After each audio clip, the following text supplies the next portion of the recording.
মহান বিজয় দিবস আমাদের স্বাধীনতার স্বপ্ন পূরণের দিন। যে দিনটি বাঙালির আত্মত্যাগ, সাহস ও অদম্য চেতনার প্রতীক। বিজয়ের 54 বছর পূর্তিতে 16ই ডিসেম্বর ইয়ামাহা রাইডার্স ক্লাব বাংলাদেশের বিভিন্ন জেলার সদস্যরা একত্রিত হয়ে মহান মুক্তিযুদ্ধে আত্মদানকারী শহীদদের প্রতি গভীর শ্রদ্ধা নিবেদন করেন। এই দিনে ওয়াইআরসি সদস্যরা স্বাধীনতার মূল্যবোধকে ধারণ করে শৃঙ্খলা, ঐক্য ও দায়িত্ববোধের মাধ্যমে দিনটি পালন করে।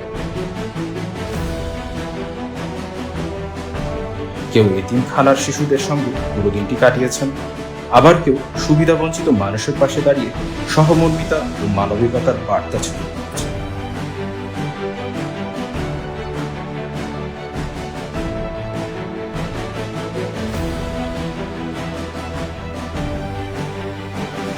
এছাড়াও দেশাত্মবোধকে বুকে ধারণ করে বাইক দিয়ে তাদের অনেকে তৈরি করেছিলেন জাতীয় পতাকা ও স্মৃতিসৌধের মতো জাতীয় প্রতীক। শহীদদের স্মরণে পুষ্পার্ঘ্য অর্পণ থেকে শুরু করে বিভিন্ন সামাজিক ও সচেতনতামূলক কর্মকাণ্ডের মধ্য দিয়ে ওয়াইআরসি বিজয় দিবসকে অর্থবহ ও দায়িত্বশীলভাবে উদযাপন করেছে।